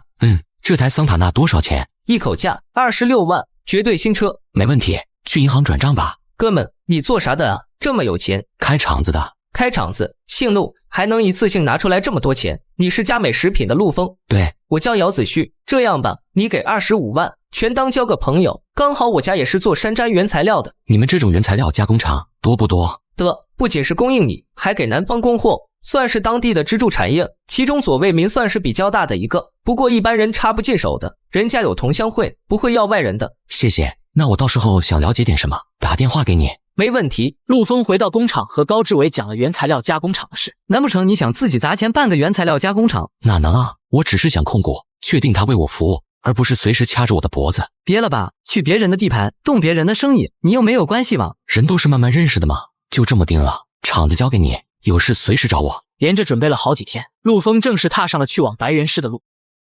你谁啊？来我房间干什么？我是本县人，叫白元芳。我男人在外面找人还打我，你让我待会儿出去，他会杀了我的，真的会杀了我的。听声音已经走了。再说你们两口子打架，没必要跑我屋子里吧？我不出去，求求你了，我给你跪下了。你这过不下去就离婚呗，至于这么闹腾吗？你是不知道他有多毒。我19岁就嫁给他，陪他白手起家，现在公司有钱了，他连20%的股份都不想给我留，也不管我们的儿子，我一定要想办法拿回公司。你们公司是做什么的呀？做一些食用香精、添加剂之类的。你是做什么的啊？这不都是我需要的吗？真是踏破铁鞋无觅处，得来全不费功夫。其实说来，我和你也有点像，我是大学生，刚毕业，分配了工作不想去，跟家里吵了一架，就开着我爸的车跑出来了。我最看不惯这种负心汉了，夺回公司的事儿，我帮你。陆峰为了自己公司能够拥有稳定的原材料供货商，特地编了个假身份骗白元芳，对方竟信以为真，赖在他房间住了一整晚。大学生，你醒了，跟姐回白元市吧，姐不会亏待你的。白元芳的厂子刚好在左卫民的原材料加工同乡会，只要我能拿到30%的股份，就能拿到经营权给佳美做后盾。白姐，你不是说要拿回公司吗？我倒是有个办法，想办法让他主动出售股权，你只要拿到51%就够了。你有什么办法吗？你想想平时和你们接触的什么公司需要的原材料最多？一般是大白兔和金丝猴这种产品公司，他们需要的原料多，只要能成为他们的供货商，1年上千万没问题。那我们就从这里下手。这样，你给我办张假账，名字就叫温不凡，再登报说大白兔奶糖董事长的儿子要来白元市考察，然后约你男人见面谈就行了，忽悠一下，应该能让点股权出来。不愧是大学生，这脑子就是灵光，我这就去。李秘书，你看报上这个翁不凡，就是黄总和我说过的那个开儿童食品厂的年轻人，听说他鬼点子向来多，说不定是盯上咱们的支柱产业了。那您的意思是？报纸上不是说了他明天到机场吗？你去把他接过来。次日，陆峰如约到达了机场门口，记者也早早等着。翁先生，我是白元芳，来接您的。不着急，这么多记者朋友，我简单的说两句。翁先生，听说您这次前来是为了寻找新的供应商？对，我们大白兔将会有新的产业，需要新的供应商，尤其是面对北方市场，所以来这里看一下。那有没有什么具体的意向？比如哪家企业，是国企还是私企？我们只看能力，公平竞争，希望能够给白源市带来新的变化，尤其是在食品材料加工上。好了，我先走了。您好，我是中南加工厂的老板钱中南，这个是我老婆。翁先生，车子已经准备好了，您先上车吧。翁先生是吧？请您上车。不是，你谁啊？凭什么过来就抢人？翁先生是我们先接到的，要走也是和我们走。我是市办公厅的邹书记，听说翁先生代表父前来考察供货商，他特别重视，想要见一面翁先生，对于我市产业发展做出指示。翁先生，请得。这回完大了，假冒机关人员子女可是犯法的，也不知道这位领导找我要做什么。陆枫虽然心中忐忑，不知道市办公厅的人找他要什么事，可碍于对方的身份，还是不得不跟着来到市办公室。你好啊，陆先生。你好，我姓汪，先生是不是认错人了？也许吧，先坐。不知道邹书记找我来做什么？如果是关于跟本地企业合作的事情，这个我自然会去做的。我也相信白源市企业的实力很有竞争力。我不管你姓陆还是姓翁，只要你是冲着本地的食品加工来的，你就得给我办一件事儿。您说？你得想办法给我把本地的同乡会弄散了。同乡会？您是说原材料加工的那个？那里面有46家原材料供应厂，占本地私人企业份额超过80%，而且一些国企老板也在里面，关系乱得很。现在不是鼓励市场竞争吗？您为什么要这么做呢？你只需要照着我说的去做就是了，别的不用多问。领导，这么大的一个利益团体，我怕是没有那个能力啊。慢慢来，他们也不是铁板一块。现在你成功的吸引起了3拨人的注意，他们必定会大打出手的，你只需要激化他们的矛盾就好。我只能说试一试，不一定会成功。你只管放心去做，剩下的我会帮你。陆枫知道这次是被领导盯上了，对方提出的条件，他就算不答应也不行，只能小心应下。可刚一下楼就被人给围住了。小翁长高了，还认得我不？您是？连金三爷都不认识，你还想在白源混？就是啊，原材料的市场，谁不知道金三爷的名头？你怎么混的？来之前都不知道打听一下。闭嘴，走吧，咱爷俩叙叙旧。我已经吃过了，想先休息一下，晚上再和您吃饭怎么样？好，生意不生意的无所谓，主要是我想看看后辈。当年你还是个孩子，我就觉得你不是一般人。这个金三爷是什么人啊？同乡会的现任会长，那人40多岁还是个混子，80年代初倒腾原材料赚了钱，算是最早的发家的。同乡会的人都以他为首。等会儿你先和钱中南把事情定下来吧，我怕夜长梦多。不要急，这么大的生意，应该是他着急。我着急像什么话？他有些焦躁，觉得自己不太可能被大白兔集团看上，所以叫了施总，同乡会副会长，也算是我们外地人的头子。他的场子比较大，我觉得你应该给他点甜头，至少让他心里觉得这事儿能成。放心吧。哎呀，翁总你可算来了，这是我们同乡会的副会长施总，他旗下的厂子生意很大的。施总你好。你好。翁先生，大白兔不是有稳定的货源吗？怎么忽然想起跑这边来看供货商啊？现在不是刺激私人经济吗？鼓励大家创业下海，我们大白兔会在北方市场做出一些改变，所以需要新的供货商。最重要的是推出新产品，一旦这个产品卖的火，你们成为唯一供货商，不要说千万，就是破亿都是小事儿。老弟，哥哥的厂子产量大，质量好，设备先进，你们需要什么立马就能生产，国际标准都没问题。得，我们俩家呢，加起来绝对是本地这种食用品级最先进的，哪天带你也见见我老婆。瞎说什么呢？翁先生一个大小伙子，你别臊他了。我跟白姐就是知己关系。我知道，我明白，我懂，灵魂之交不是我们这等凡人能够窥探的。我跟你嫂子感情非常的醇厚，不会多想的，放心吧，老弟啊，一定要优先考虑我们。陆枫的到来让白源市的商界彻底沸腾了起来，金三爷甚至直接给施总打电话，告知对方这个买卖不过他金三的手，谁也别想干。施总当场回绝了，让他有本事手底下见真章。听说翁先生下午跟钱中南谈了。对，钱总和施总还是有些实力的，不过事情还没定下来。我今年67，当你哥应该也不为过。我这人说话直，就直说了。这个合作你需要什么？不管是机器、生产标准，还是场地、规模、回扣，你说清楚，我绝无二话。陆枫将大白兔工程的事和众人说了后，就离开了金家。你昨晚跟金三那帮人吃饭，提的什么大奶牛项目是什么意思？现在传得满城风雨，本地银行连夜冻结了对外贷款业务，你一句话让很多人暗地里开始集结资金了。这么猛的吗？你要注意你现在的身份，你代表的是国内最大奶糖制造商。我告诉你，大白兔工程出了任何后果都要你承担，让你去坐牢。做就做，到时候我瞎说什么，可别怪我。你威胁我，信不信我现在就打给公安局，以招摇撞骗罪把你拘起来？不仅能拘，法院还能判呢。可是你得到什么了？要想让我帮你办事，就得按我说的来，对我施压是没有用的。那就按照你说的办，我来牵头，形成一个资金蓄水池，你得让他们把钱砸进来。至于你怎么玩，我不管，只要是办成就可以了。大白兔计划马上就要落地，为了不出意外，陆枫开车去找邹雄飞，却在路上被谢恒的人给堵了个正着。下来，给老子下车，要不然把你车砸了。有什么话好好说，没必要动手，对吧？你也配跟谢总谈？不是牛逼吗？不是认识那个谁，昨晚那个老家伙吗？兄弟，别激动，我是来这里谈生意的，不是本地人，咱也没啥深仇大恨，握个手都是朋友。去你妈的！你算老几？还他妈是个外地人，你牛逼啥呢？你们就想打我一顿是不是？打你，老子废了你，不是牛逼吗？再叫人啊！来，打电话。今天你不打电话，我打断你腿！一个尼玛外地人在这嚣张什么？如果你叫来的人摆不平我让你跪下磕头，知道吗？这可是你让我嚣张的。对，我说的，我看你能有多嚣张。今天就是那个金三爷来了也不好使，昨天给他脸面了。喂，李秘书吗？我在三岔口这里。喂，钱总，我在三岔口。金三爷吗？我在。翁先生，你没事的，你放心，他敢动你一根汗毛，就是跟我钱钟南过不去。你敢让翁先生受一点伤，我金三不答应，白猿市的江湖不答应。你们老老实实不要动，争取宽大处理。我这么嚣张可以吗？可以，是小的错了。长点记性，以后说话注意点。是，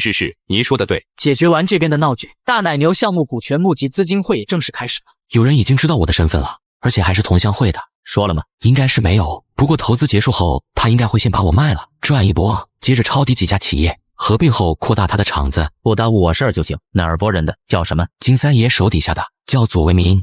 你已经赢了一半。你也赢了，希望你到白猿建厂，给当地就业和市场多元化做贡献。杜总，我敬你一个，木已成舟，接下来就是收网的时候，不要怕嘛。小左，再敬翁先生一杯。想敬你自己敬，什么小左，叫谁小左呢？喝多了别见怪，你们把左老板拉一边醒酒。翁先生，我敬你。喝一个，给我10万块钱，我卖给你一个惊天秘密，足以让你把金三烟那帮人的厂子全搞倒闭。你喝多了吧？这个秘密绝对值10万，有人已经布下了天罗地网，你我都是鱼。关于那个翁先生的，这是卡号，10万块没有的话，8万也行，钱到账后我打电话给你。回来啦！我问你一件事儿，不知道。那个翁先生，你们在哪儿认识的？你说你闺蜜跟他有关系，你闺蜜叫什么？跟你有关系吗？你想拿到股权，就把这份合同签了，我要占51%，他可以帮你得到你想要的。他是大白兔集团的人吗？他是，邹雄飞都说他是，他就是。狗屁！邹雄飞什么事儿干不出来？我感觉不对劲。你喝酒喝傻了吧？这份合同签了，我帮你把事儿办了，然后离婚，从此以后再也没关系。我把所有股份抵押给银行了，换成钱砸进了大奶牛项目。什么？白元芳不知道事情为什么发展成了这样，可架不住钱钟南的再三追问，还是将所有知道的事说了出来。怪不得左卫民跟我说，根本就没有什么大奶牛项目的事儿，原来那小子从开始就在骗我们。那现在怎么办？不行，我得去给左卫民打钱，他知道的绝对更多。左卫民，饭局上你跟我说话那是什么态度？我什么态度？金三中，我告诉你，老子马上就要发财了，到时候你就是求我，我也不一定搭理你，你还嫌我态度不好。莫不是你也投了那个大奶牛项目？那倒没有，就是手里有份关于大奶牛项目的资料罢了。想知道的话，给我准备10万块钱。傍晚7点，左为民到了金府，金三爷拿出10万块。那我就直说了，翁先生是假的，大奶牛项目是假的。你有什么证据？我可以跟你保证，他就是假的。你投进去的那些钱，过段时间会告诉你项目流产，原数奉还。他是邹雄飞的人？应该不是，这里面的事儿比较乱。你的10万块只能买到这些消息。这个消息你还告诉了谁？谁给钱就卖给谁。对了，三爷，你的厂子如果资金链断了，我可以入股。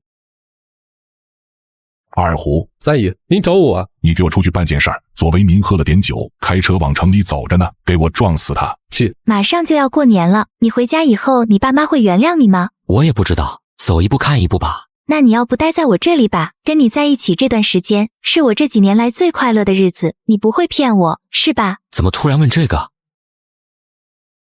我去接个电话。什么？左为民死了，让邹雄飞接电话。有什么事儿跟我说一样。是你们干的吗？怎么可能？他是酒后开车撞车了，当场死亡，救都没得救。还有，现在已经到了鱼死网破的时候了，你自己多保重。陆总，是不是就这3-2天回来啊？ 10天8天吧，把应对工作做好。我老婆最近怎么样？我都没给家打个电话。嫂子前几天来过一趟，电子厂的工作暂时让别人干了，马上过年了嘛，忙着洗洗涮涮，挺好的。我说的过年跟我回去的事，你考虑好了没有？我这2天就跟钱钟南离婚，正好回去你也见见我儿子。那挺好的。那我把儿子给他，咱俩再生一个吧。今天晚上就努力。我操！陆峰打电话过来了，他以为是咱杀的左为民。荒唐，这事儿一定要查清楚。还有，明天谁找我都说不在，收紧银行贷款。金三中、施琅、钱钟南这3个人，给我往死里压，保住其他企业就好。好的，我去安排。钱总啊，邹书记今天出差了，你别等了。我可以等1天都行。今天不回来，你想等就等着吧。1周后，邹雄飞借他人之口宣布大奶牛项目流产，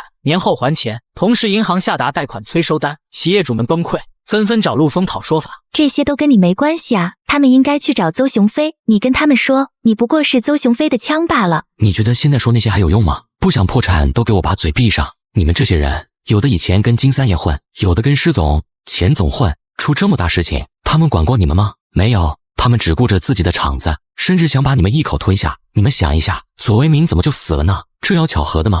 这里面有多少事儿，有多黑暗？我们走到今天，不是你害的吗？对啊，把钱还给我们，你就是个骗子。我没有骗你们，我确实是大白兔集团的。大奶牛项目这么大，怎么可能骗你们？但是出了点问题，需要从长计议。邹书记让本地银行准备了救济金，还成立了本地商会，你们去找他，什么事儿都是小问题。真的假的？绝对是真的。如果是假的，你们再回来打我也不迟，对吧？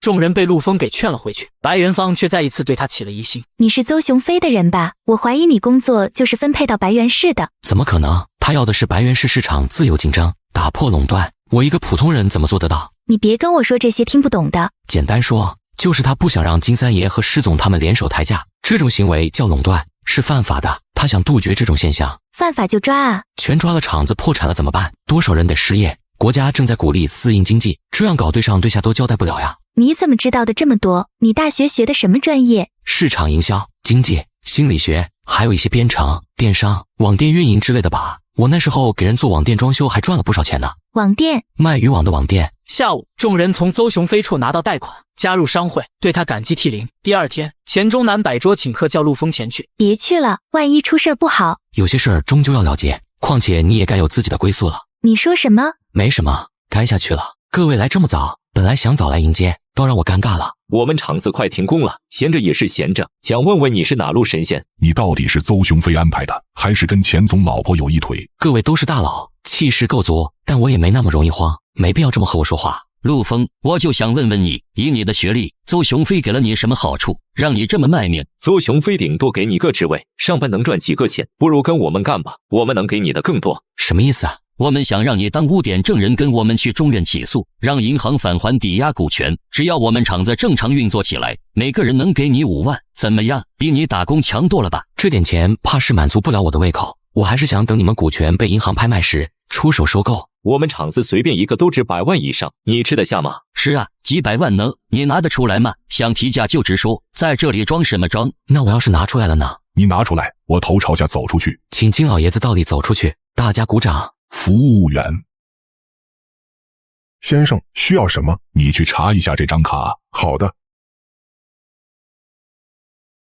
这张卡里有2874526元。难道你不是大学生？你怎么会有这么多钱呢？金三爷，看来今天这事是谈不妥了，怎么办？很好，我们走。陆丰，你给我等着，我不会让你走出白元市的。那我就随时恭候了。你不是说你刚毕业吗？你到底是什么人？普通人罢了。现在我的事情也办完了，咱们还是有缘再见吧。你要跟我一拍两散，你把我当什么人了？我只是可怜你被打罢了，是你自己主动的，我根本就不愿意。可我那么爱你，你现在一句话就让我走，我什么都没了。咱俩认识不到2个月，你说爱我，这不扯淡吗？可我怀孕了。我有老婆女儿，还结扎了。你怀孕找钱中南去，别找我。可我真离不开你，你不用离婚，每个月来半个月，咱在这结婚，谁知道啊？别说那些没有用的，你不说你没钱吗？我会收购中南食品厂，你那些股权我花钱买，让你有钱生活，行了吧？看来你是铁了心要走了，那你自己多加小心吧。还没等陆丰遇到危险，金三爷等人就被警方突击抓了起来。次日，陆丰以150万的价格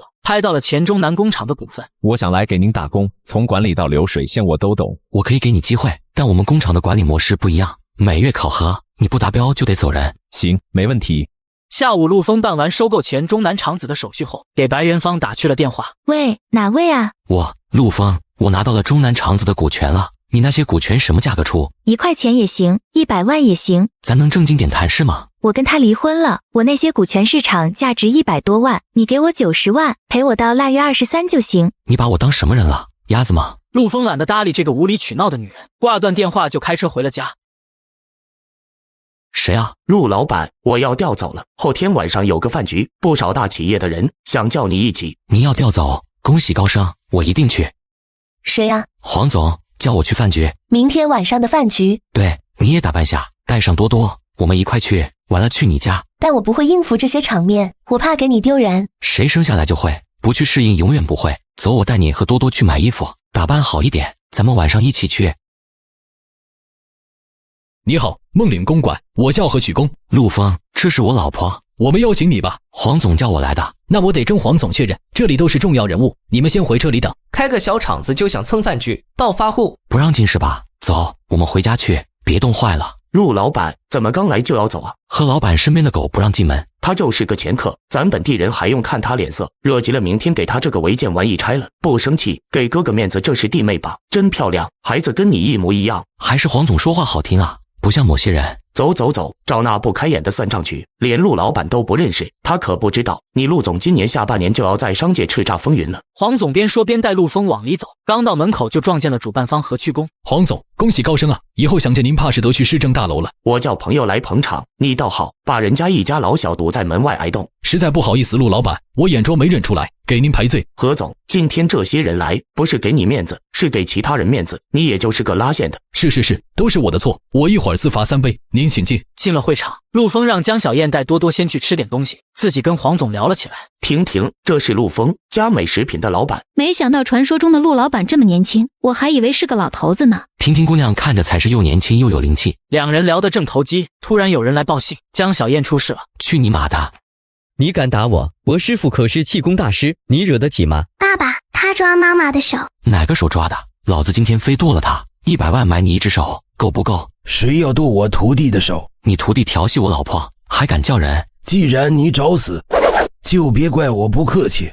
就你还气功大师，起来弄我啊！昆仑大师被打得直哼哼，再也装不下去。陆枫这才带着江小燕准备离开。今天这事实在对不住。没事，至少认识了婷，以后有空联系。这是我宿舍电话，嫂子真漂亮。陆枫一家3口走后，会场里只剩昆仑大师还在嘴硬。我是不忍心杀生，他那点力气也就能打肿我的眼睛了。对了，刚才谁要买内功心法？8万8一本。拉倒吧，海大师呢？被打成这样还吹牛。聚会结束后，陆枫带着江小燕和女儿开了一整晚的车才到江家门口，可江家人对他们非但没有好脸色，反而还各种看不起。跟哪儿借的破车啊？不会是你偷的吧？哪能呢？是我们自己买的。装什么装？全镇一半人都知道你不是个东西。说这些干啥？儿子快过来，给姑父拜年。姑姑过年好，100、200不嫌少。姑父过年好，100、200不嫌少。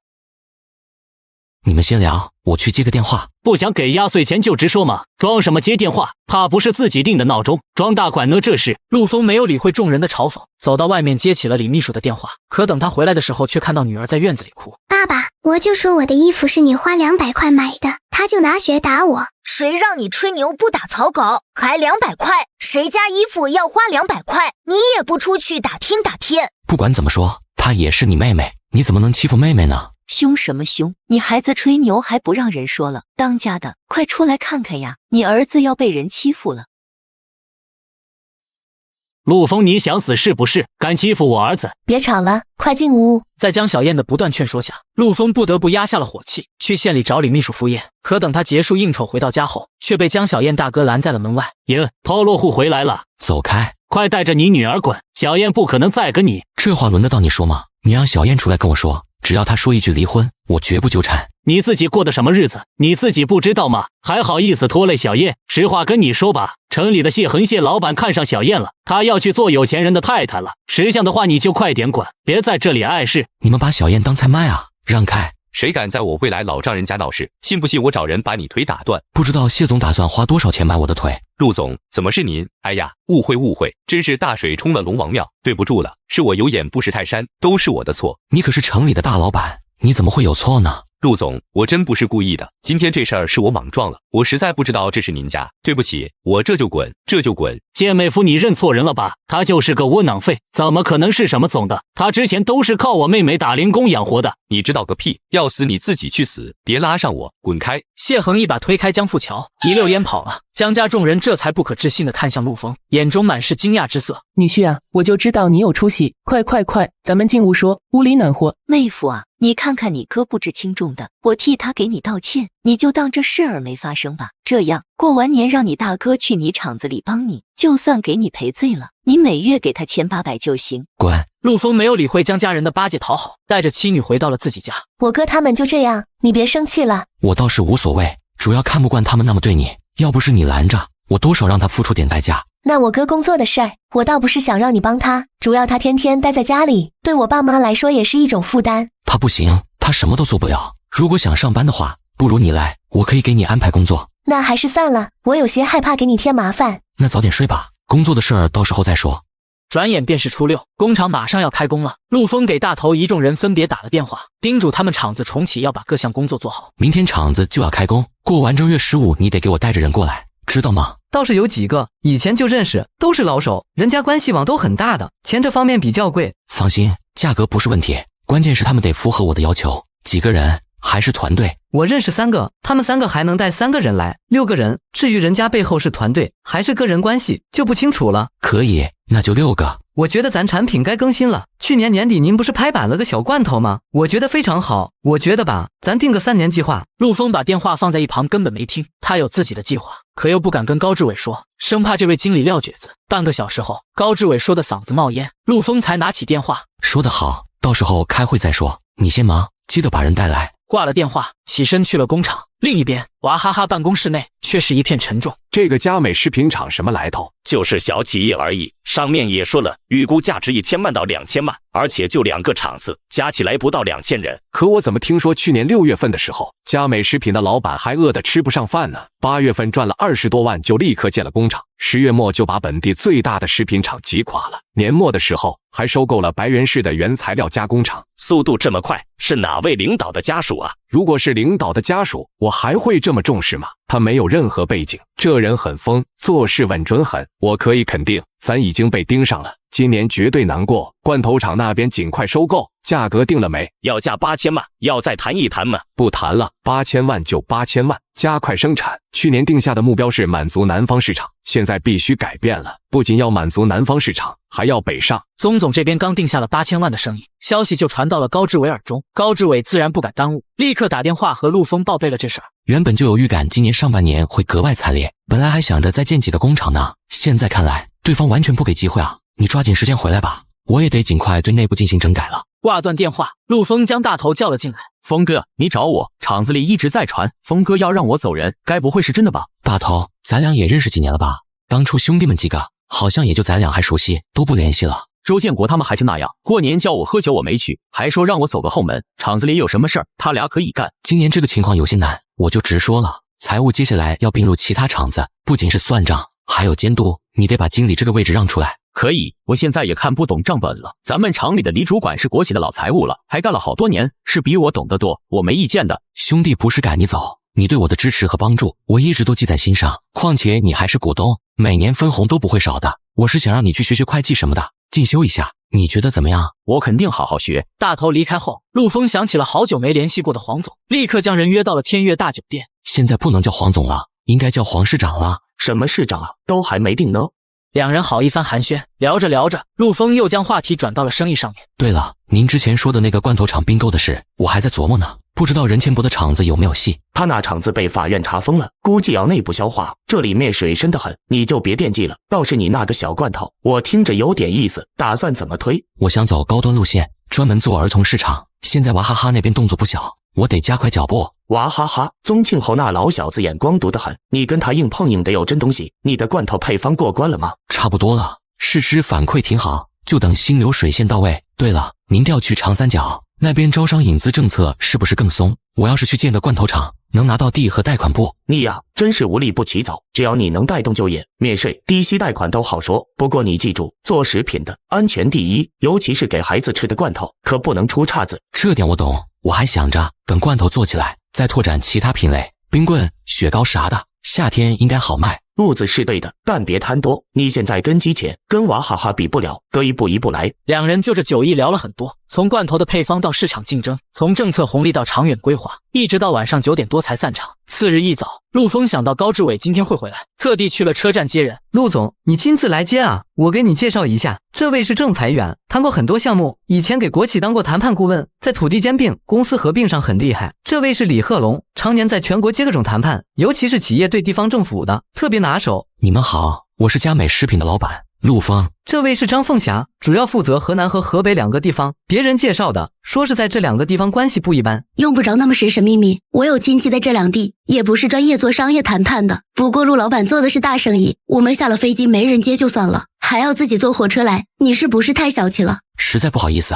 最近厂子刚开工，各种事一大堆，怠慢各位了。我给大家赔个不是，已经准备好了酒店，现在就过去，上车吧。就一辆破桑塔纳啊，陆总是不是太不把我们放在眼里了？条件有限，不好意思啊。高志伟说你很有能力，我也是好奇才来的，现在看你板着个脸，感觉也就那样。我是请人来谈判的，不是请人来气我的。你要是不乐意，随时可以回去。哎呀，客随主便嘛，不要太麻烦人家陆总。是啊，张小姐，是他请我来的啊，看他这样子就像个草包。陆峰瞥了他一眼，没说话。到了会客厅，陆峰看着高志伟，语气里满是无奈。你怎么给我请回来个活祖宗啊？我操！这一路上逼逼赖赖的，我都想抽他。我也没办法，人家关系挺硬的。他爷爷听说是退休老干部，这种谈判就是靠关系吗？行吧，我尽量忍着。大头怎么走了？我让李经理给他找了个成人学校，好像得学3年。还有那个罐头的事敲定了，我已经让李经理去白云市了。那边的厂子你再去看一趟，我没空忙这些了，知道吗？我知道，今天回去我就开会整理一下。对了，任千博那个厂子拿下了吗？没有，肉小事大，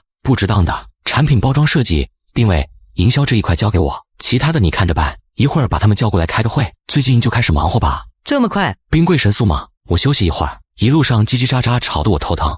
下午4点钟，高志伟简单介绍了情况。接下来听陆总给大家介绍一下这2个厂子和后续的情况。我更正一下，不是2个厂子，而是6个厂子，这还是前期。我的总规划里，今年有16个厂子需要谈判，也就是说，你们需要连轴转，谈完一个地方，立马赶去下一个地方。16个厂子，你疯了？还今年全部运转起来？你知道一旦形成连锁反应，那就是接连爆炸。你说的我都知道，可是我不玩命，怎么对抗娃哈哈？人家买个厂子就花8000万。他是卖营养液的。你不要说话了，你负责厂子运转就行，这些事情不是你该操心的。可是现在风险，如果你再说下去，你就被开除了。我觉得你听他的吧，要不然可能2个厂子都没了。跟你有关系吗？你是我厂子里的高管吗？闭上你的嘴。我们想要拿到的条件：第一，免费的土地；第二，低息贷款，最好是2年左右；第三，免税政策，最少2年，越多越好。最后，当地必须提供一个临时工厂用来生产。佳美食品会在当地直接创造不低于1000个工作岗位，拉动配套就业岗位不低于10万个。免税期结束后，厂子税收一律在当地缴纳，同时会跟当地中小企业合作，带动更多商业行为。3个人听完都皱起了眉。陆峰这分明是想空手套白狼，建厂子只出生产线的钱，等于让当地政府给他钱，给地还免税。你不是大品牌，这种条件只有对可口可乐之类的外国大型企业才可能做到。那你就告诉他们，我明年就是大企业了。你觉得国际大企业会差这点东西吗？我知道这种条件很难谈，但当下的大环境，有些地方为了招商引资已经快疯了。难谈不代表不能谈，有难度，但肯定能谈下来。不过如果是一些大城市，在土地规划、贷款利息等细节上有要求的话，时间上怕是会拉很长。我只要求省份，具体城市不限制，市里谈不下来就去县里谈。时间上我有要求，今天是2月10号，3月15号前要谈下第一批厂子，4月份必须开工，员工到位，产品进攻市场，明白吗？放心吧，就按照这个标准。你呢？只要钱给到位，当然没问题。不过我来之前说好了，只负责河南、河北这2个地方可以，但得是我指定的城市。凭什么？他们都随便，到我这就不一样了，指定城市就得加钱，而且如果条件太苛刻，我可不一定搞得定。到时候再谈，后天我把商业文书给你们，等着你们的好消息。今天晚上我在这设一桌酒席，咱一块吃个饭。众人客气几句后，各自回卧室休息。陆枫看着高志伟，确认道：“你确定那个张凤霞的爷爷是退休老干部？不光是，而且很有影响力。陆总，我知道你是个爱冒险的人，可这次赌这么大，真的不怕输吗？”我输的概率不大，你别操心了，去做你擅长的事情吧。既然你选择北上，那就别怪我让南下了。次日，陆枫交代好场子的事儿后，带着张凤霞前往了白源市招商办公楼。有什么事儿吗？你好，我是佳美食品的老板，我叫陆枫。现在我有建厂子的想法，希望……我们这不需要厂子，你这个名字根本没听过。我下班了，出去。我想见一下招商办的主任。我就是啊。我还是希望您能听我说完。我们厂子的产品非常有优势，现在想扩展。够了，下班了。人生地不熟的陆枫第一趟出来，就吃了招商办主任的闭门羹，心中不免有些生气。我都说了，没有那么容易，阎王好见小鬼难缠，道理你不是不懂啊。我是花钱请你来办事的，对吧？对呀。那我吃了个闭门羹，你就在一旁看着。其实我早就看不下去了，你请我吃一顿海鲜大餐，我就打电话给他们领导，怎么样？非常好。回到酒店，陆枫坐在张凤霞的床上看着他。打电话吧。放心，我说话算话。喂，王伯伯吗？是我呀，凤霞，我爷爷身体很好呢，您放心吧，我现在就在您管的地方。哎呀，今天我们去了招商办，您是不知道。十几分钟后，张凤霞挂了电话，看着陆枫，有一家叫做万通实业的最近在活动，名额给你也不是不行，但你那些免费土地、低息贷款的条件，肯定不可能答应。这个万通实业是做什么的？已经拿下指标了吗？并没有，不过已经稳了。伯伯话里话外跟我说，他不太可能帮忙，除非对方能主动退出。要不你去安徽试试吧。不行，不折腾一下我不甘心。你别怪我说话不好听，就你这个计划，跟自杀没啥区别。2个厂子作为杠杆，跳动16个厂子，还一天到晚说娃哈哈搞你，你没有被害妄想症吧？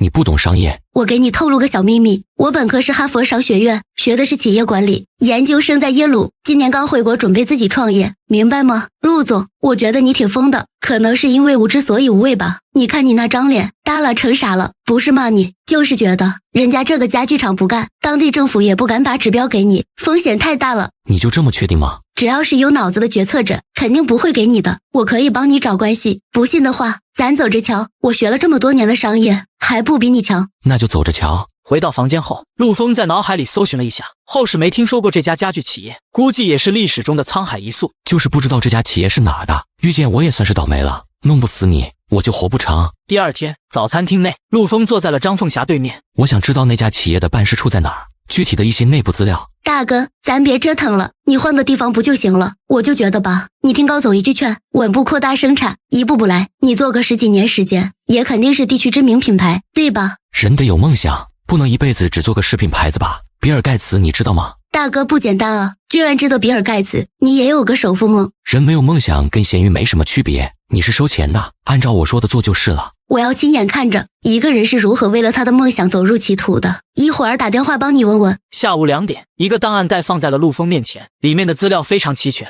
高志伟当初托朋友找到我，我以为是帮朋友忙，就随口答应了。之前说的价格可不成，不管成不成，我最少要拿10万块钱，成了的话，我要30万。那你就做好准备，拿30万吧。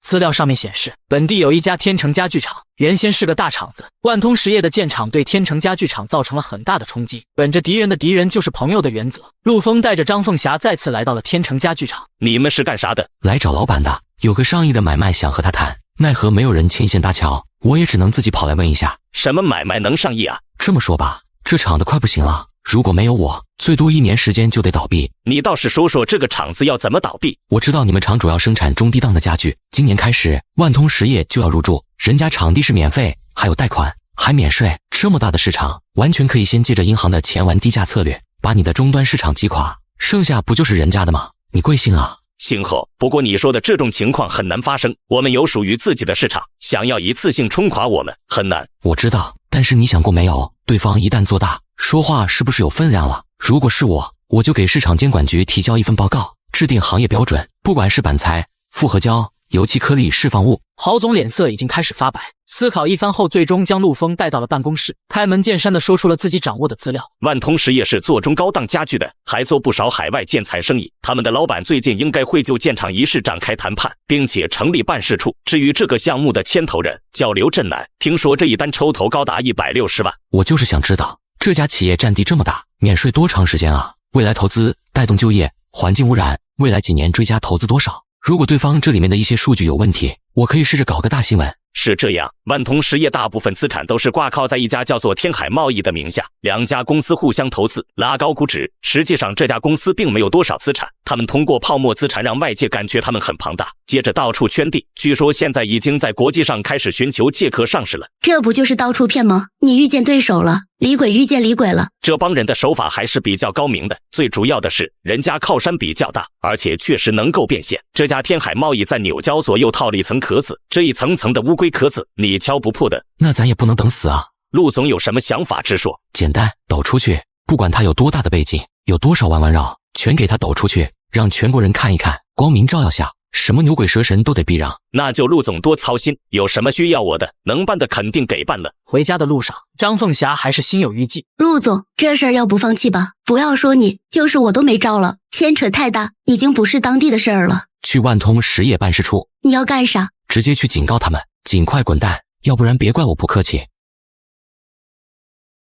你们干啥的？你是万通实业的负责人。对啊，你们啥事儿？我是佳美食品的老板，最近对本地的招商引资项目很感兴趣，奈何你们公司占着指标，来了就是想告诉你一声，最好滚蛋。我手里有大量关于你们公司的资料，其中包括一些领导参股、暗箱操作、非法获取土地、借壳上市、欺骗股民。这跟我有啥关系？我啥都没干。我知道，你只需要把这些事情上报就好。这是我的名片，让他们联系我，顺便告诉你的领导，如果不退出这次招商引资，别怪我不客气。陆峰把名片放在桌子上，扭过头就走。你如果出事儿了，我可不会救你，估计也难救你。不需要，我自己心里有分寸。你从小到大是不是都喜欢玩命啊？从你的商业计划到现在干的这些事儿，没一件是正常人能干出来的。我觉得我能赢，只要我有一点机会赢，那我就赢定了。我一会儿给伯伯打电话问问吧，要不然你的钱我拿的不太心安理得。